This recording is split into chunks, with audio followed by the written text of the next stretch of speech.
हाय, मैं हूं मोहित कुंजाल directors investments dot com से।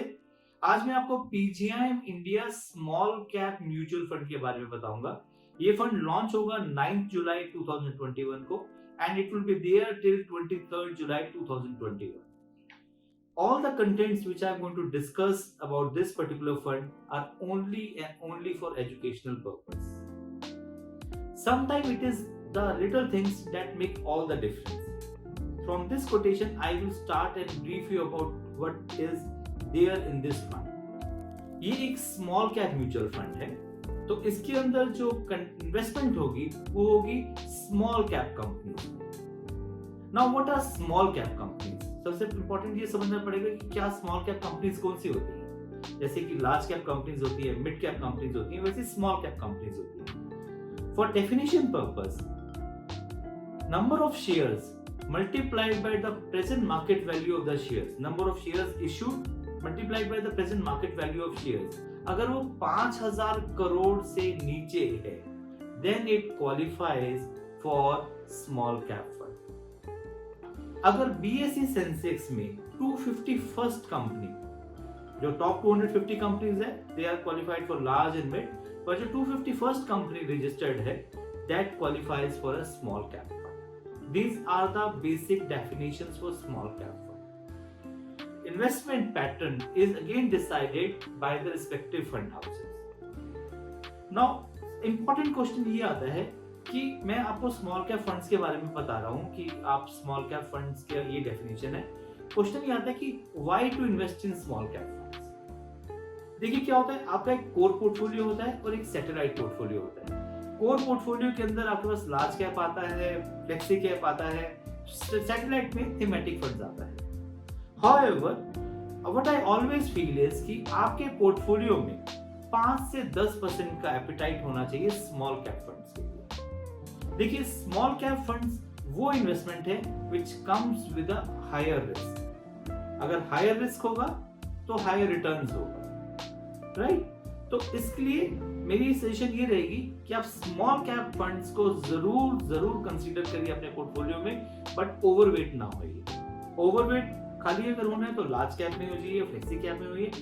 प्रेफरेबली भी स्मॉल कैप में उतना ही कंसंट्रेशन रखें जितना आप रिस्क ले सकते हैं। थोड़ा सा मैं आपको फिगर्स बता देता हूं कि व्हाट आर द एडवांटेज अगर आप स्मॉल कैप में डालते हैं। स्मॉल कैप का average return for the last 10 years अगर हम कंसीडर करें तो 55.10%, लास्ट 10 साल का average return, which is an absolutely big number. अब एक क्वेश्चन आता है कि why PGM is launching small cap fund right now, जब मार्केट इतना वोलेटाइल है, अनसर्टेनिटी है, तब स्मॉल कैप फंड्स में क्यों इन्वेस्टमेंट करें? बेसिक रीजन ये है कि after the second Covid wave बहुत सारे मार्केट में रिकवरी हो रहा है, बहुत रिकवरी के पैटर्न दिख रहे हैं। So demand is increasing rapidly. So आज जो स्मॉल कैप है वो कल को मिड कैप या लार्ज कैप हो जाएगा। तो जो ग्रोथ मोमेंटम है उसका आप एडवांटेज ले सकते हैं। नाउ क्वेश्चन ये आता है कि भैया व्हाई पीजीएम स्मॉल कैप में क्यों इन्वेस्ट करें, हम किसी एग्जिस्टिंग फंड में क्यों नहीं कर सकते?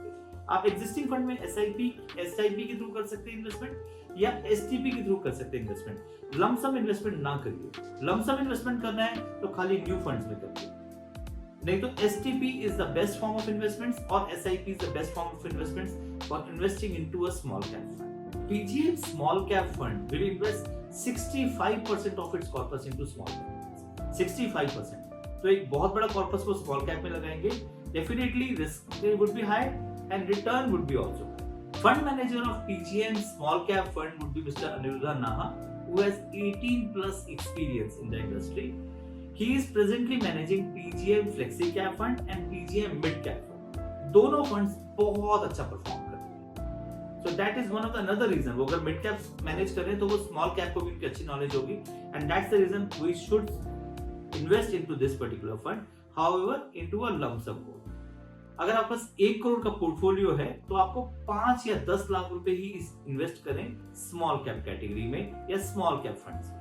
अगर आपके पास कोई और स्मॉल कैप है जिसमें आपने 5 लाख रुपए लगा रखे हैं तो आप खाली 5 लाख रुपए लगाएं इस पर्टिकुलर फंड में, बिकॉज इस कैटेगरी में small cap category should not be more than 5 to 10%। हाँ, अगर कोई रिस्क लेना चाहता है then definitely he can choose a higher allocation of the portfolio. But ideally जो suggestion है वो यही रहता है. In terms of riskometer, ये रिटर्न आपको ज्यादा देगा. अगर आपको रिटर्न ज्यादा देगा तो रिस्क भी सबसे ज्यादा होगा.